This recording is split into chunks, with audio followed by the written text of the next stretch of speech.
Hello friends, स्वागत है आप सभी का हमारे इस यूट्यूब चैनल मेजर टारगेट पर। तो दोस्तों आज हम लोग लेके आए क्लास 10 एग्जाम 2022 के लिए मैट्रिक बोर्ड परीक्षा के लिए क्लास 10 का अर्थव्यवस्था में जितने भी टाइप के प्रश्न आपके मैट्रिक बोर्ड परीक्षा में पूछे जाते हैं, इंपॉर्टेंट प्रश्न, सभी प्रश्न को इस वीडियो में हम लोग देखेंगे। कहने का अर्थ है कि अर्थव्यवस्था में जितने भी ऑब्जेक्टिव वस्तुनिष्ठ ऑब्जेक्टिव प्रश्न पूछे जाएंगे ना, तो सभी प्रश्न अर्थव्यवस्था के निचोड़ प्रश्न को सिलेक्ट किए जो आपके मैट्रिक बोर्ड परीक्षा में 100% आएगा ही आएगा, ये मेरा गारंटी है।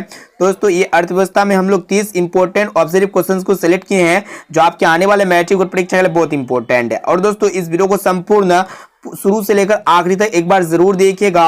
और दोस्तों परीक्षा में एक भी प्रश्न जो है ना आपसे नहीं छूटेगा अर्थव्यवस्था में। तो फ्रेंड्स फटाफट से वीडियो को लाइक कर दीजिएगा, चैनल पर नए हैं ना तो प्लीज चैनल को सब्सक्राइब करके बेल आइकन को प्रेस करके ऑल पर जरूर सेलेक्ट कर लीजिएगा। तो आइए फ्रेंड्स देखते हैं यहाँ पे आज का फर्स्ट प्रश्न जो मोस्ट इंपोर्टेंट है। देखिए यहाँ पे क्या करा है कि नीति आयोग के अध्यक्ष कौन थे, मोस्ट इंपोर्टेंट है और काफी बार आपके मैट्रिक बोर्ड परीक्षा में प्रश्न पूछा जा चुका है। तो दोस्तों ऑप्शन ए में आपका दिया मुख्यमंत्री या फिर गृह मंत्री, और ऑप्शन सी प्रधानमंत्री, और ऑप्शन डी में आपका दिया हुआ है रक्षा मंत्री। तो दोस्तों नीति आयोग के जो अध्यक्ष है ना प्रधानमंत्री है, यानी कि यहाँ पे हमारा ऑप्शन नंबर सी जो है ना बिल्कुल से उत्तर हो जाएगा। और दोस्तों नीति आयोग का पुराना नाम क्या है, योजना आयोग है, साथ में इसे भी आप लोग को याद रखना है। अब आइए फ्रेंड्स देखते हैं यहाँ पे दूसरा प्रश्न।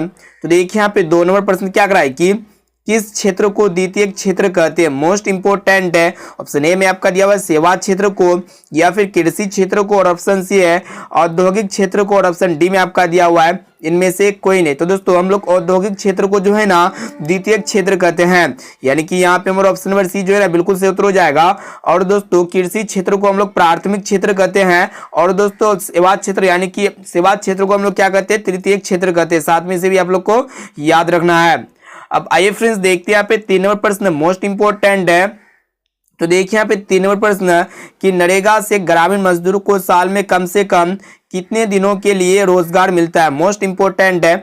ऑप्शन ए है 100 दिनों के लिए या फिर 125 दिनों के लिए, और ऑप्शन सी 150 दिनों के लिए, और ऑप्शन डी में आपका है 200 दिनों के लिए। तो दोस्तों नरेगा से ग्रामीण मजदूरों को साल में कम से कम जो है ना 100 दिनों के लिए रोजगार मिलता है, यानी कि यहाँ पे हमारा ऑप्शन नंबर ए जो है ना बिल्कुल से उत्तर हो जाएगा।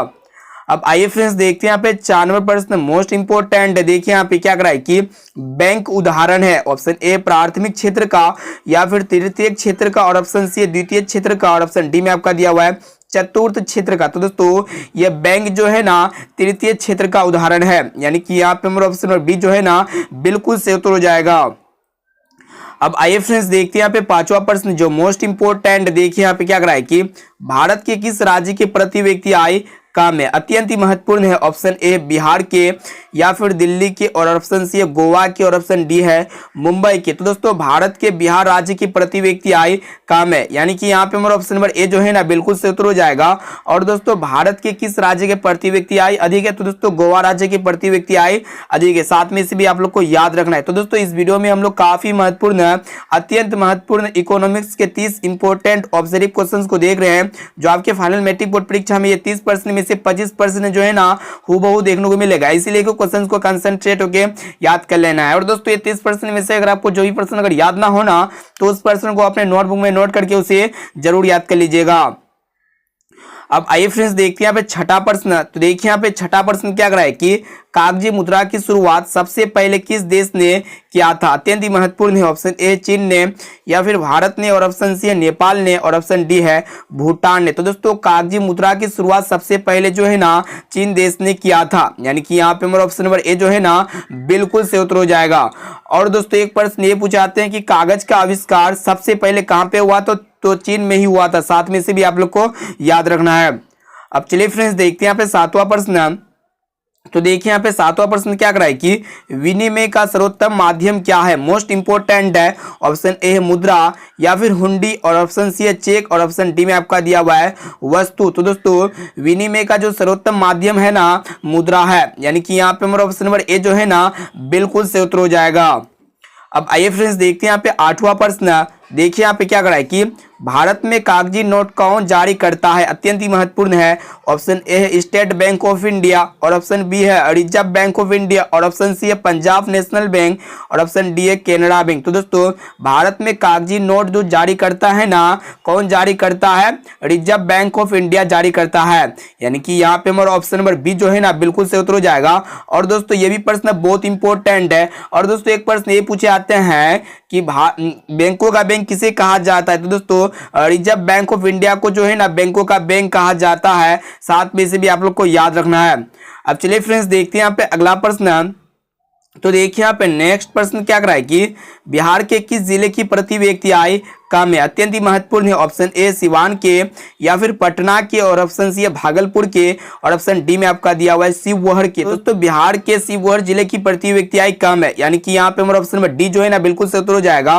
और दोस्तों पटना जिले की प्रति व्यक्ति आय जो है ना सबसे अधिक है। साथ में से भी आप लोग को याद रखना है। अब चलिए फ्रेंड्स देखते हैं यहाँ पे अगला प्रश्न।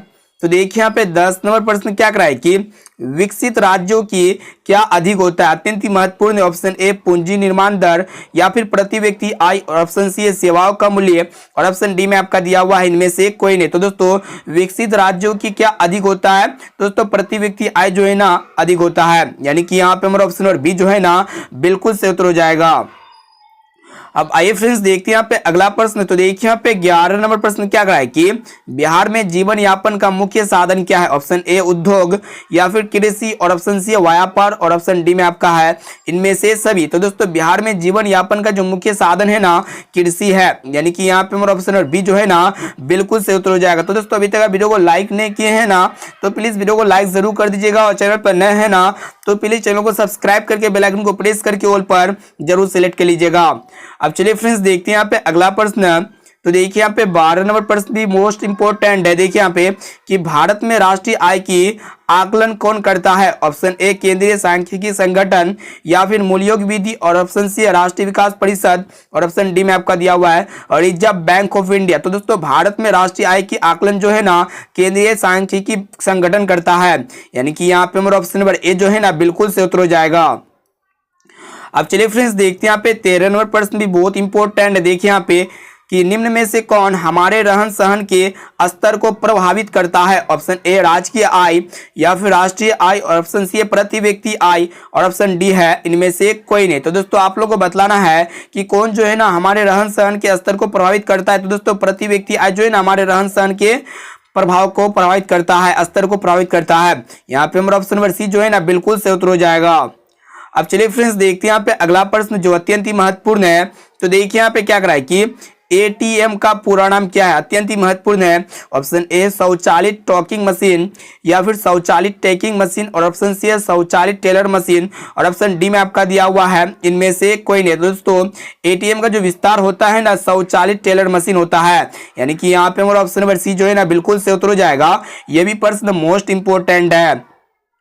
अब आइए फ्रेंड्स देखते हैं यहाँ पे 15 नंबर प्रश्न भी बहुत इंपॉर्टेंट। देखिए यहाँ पे क्या करा है कि वस्तु विनिमय प्रणाली में किसका विनिमय होता है? काफी महत्वपूर्ण है। ऑप्शन ए वस्तु से वस्तु का, और ऑप्शन बी है मुद्रा से मुद्रा का, और ऑप्शन सी है मुद्रा से वस्तु का, और ऑप्शन डी में है इनमें से कोई नहीं। तो दोस्तों वस्तु विनिमय प्रणाली में जो है ना वस्तु से वस्तु का विनिमय होता है। यानी कि यहाँ पे हमारा ऑप्शन नंबर ए जो है ना बिल्कुल से उत्तर हो जाएगा।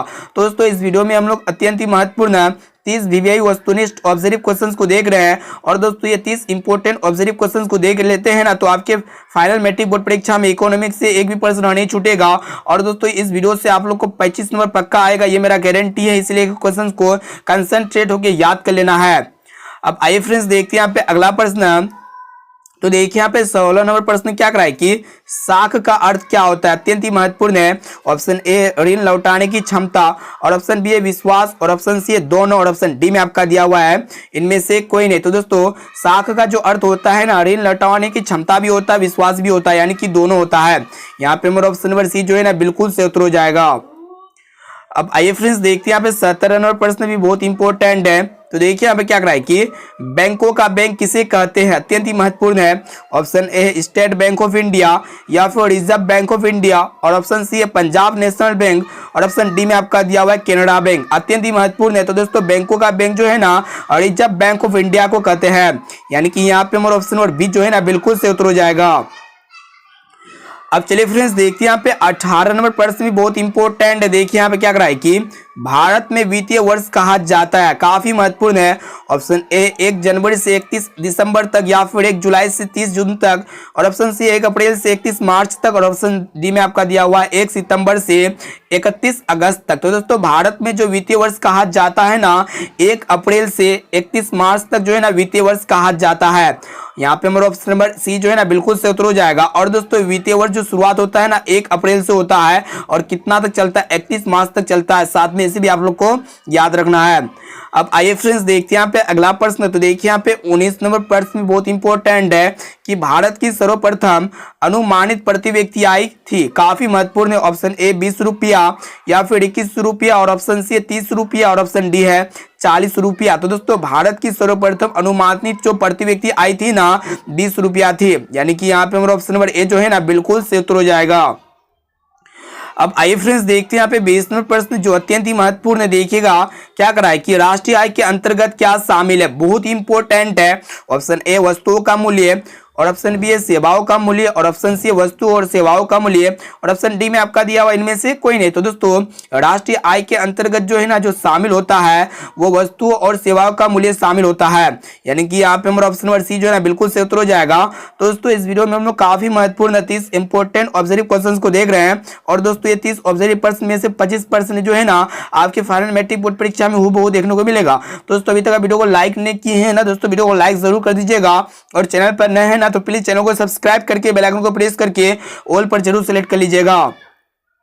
अब आइए फ्रेंड्स देखते हैं यहाँ पे अगला प्रश्न। तो देखिए यहाँ पे 21 नंबर प्रश्न क्या करा है कि भारत का सबसे बड़ा बैंक कौन सा है, अत्यंत ही महत्वपूर्ण है और काफी बार आपके मैट्रिक बोर्ड परीक्षा में प्रश्न पूछा भी जा चुका है। ऑप्शन ए में आपका दिया हुआ रिजर्व बैंक ऑफ इंडिया, या फिर पंजाब नेशनल बैंक, और option C state bank of India, और ऑप्शन डी में आपका दिया हुआ है क्षेत्रीय ग्रामीण बैंक। तो दोस्तों भारत का जो सबसे बड़ा बैंक है ना स्टेट बैंक ऑफ इंडिया है, यानी कि यहाँ पे हमारा ऑप्शन नंबर सी जो है ना बिल्कुल से उत्तर हो जाएगा।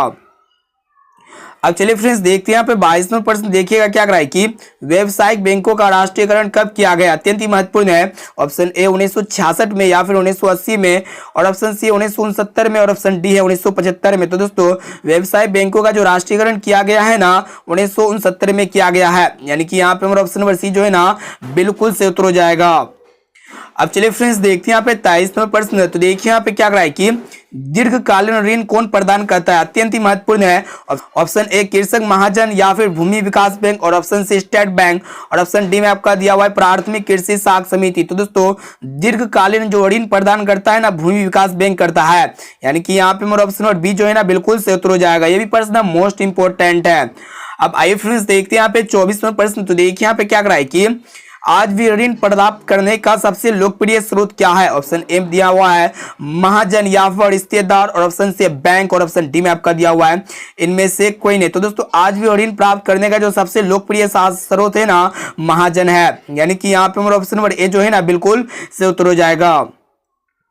अब चलिए फ्रेंड्स देखते हैं यहाँ पे 25 नंबर प्रश्न को। देखिएगा क्या करा है कि उपभोक्ता अधिकार दिवस कब मनाया जाता है, मोस्ट इंपोर्टेंट है। ऑप्शन ए में आपका दिया हुआ 17 मार्च को, या फिर 15 मार्च को, और ऑप्शन सी है 10 अप्रैल को, और ऑप्शन डी में आपका दिया हुआ है 22 अप्रैल को। तो दोस्तों उपभोक्ता अधिकार दिवस जो मनाया जाता है ना 15 मार्च को मनाया जाता है, यानी कि यहाँ पे हमारा ऑप्शन नंबर बी जो है ना बिल्कुल से उत्तर हो जाएगा।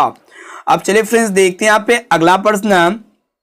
तो देखिए यहाँ पे क्या करा है कि किस क्षेत्र को तृतीय क्षेत्र कहा जाता है, मोस्ट इंपोर्टेंट है। ऑप्शन ए में आपका दिया सेवा क्षेत्र को, या फिर कृषि क्षेत्र को, या फिर उद्योग क्षेत्र को, और ऑप्शन डी इनमें से कोई नहीं। तो दोस्तों आप लोगों को पता होगा जो सेवा क्षेत्र होता है ना इसको तृतीय क्षेत्र कहा जाता है, यानी कि यहाँ पे हमारा ऑप्शन नंबर ए जो है ना बिल्कुल से उत्तर हो जाएगा। और दोस्तों प्राथमिक क्षेत्र कृषि क्षेत्र को कहा जाता है, और दोस्तों द्वितीय क्षेत्र जो है ना उद्योग क्षेत्र को कहा जाता है। साथ में इसे भी आप लोग को याद रखना है।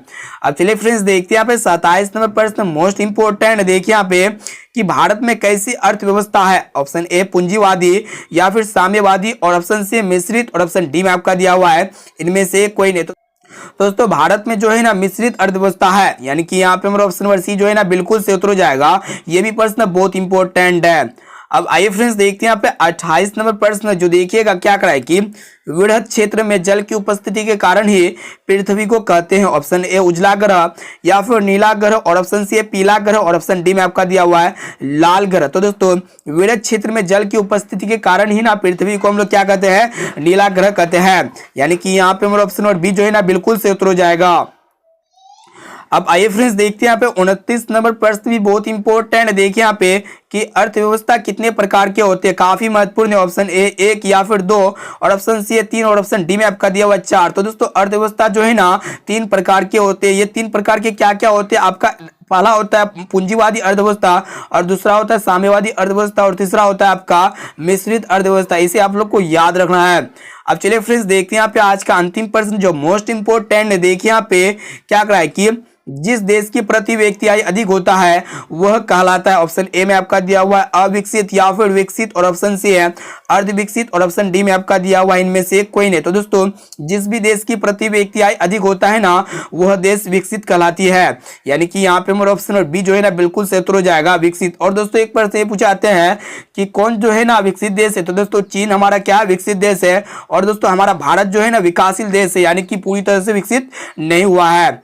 अब आइए फ्रेंड्स देखते हैं यहाँ पे आज का होमवर्क प्रश्न जो स्पेशली आपके लिए तैयार किया गया है। देखिए यहाँ पे कि भारत में कहाँ महिलाओं के लिए आरक्षण की व्यवस्था है, इसका जवाब जो है ना आप लोग इसी वीडियो के कमेंट करके बताना है। क्वेश्चन ये करा है कि भारत में कहाँ महिलाओं के लिए आरक्षण की व्यवस्था है, ऑप्शन ए लोकसभा में या फिर विधानसभा में और ऑप्शन सी पंचायती राज संस्था में और ऑप्शन डी में आपका दिया हुआ मंत्रिमंडल में। तो दोस्तों इसका राइट आंसर क्या होगा आप लोग कमेंट करके जरूर बताइएगा। और दोस्तों साथ में ये भी बताना है कि ये 30% में से पहले से आप लोग को कितना प्रश्न याद था, इसका भी जवाब आप लोग कमेंट करके हमें जरूर बताइएगा। अब आइए फ्रेंड्स देखते हैं यहाँ पे। तो दोस्तों अभी तक वीडियो को लाइक नहीं किए हैं ना दोस्तों वीडियो को लाइक जरूर कर दीजिएगा।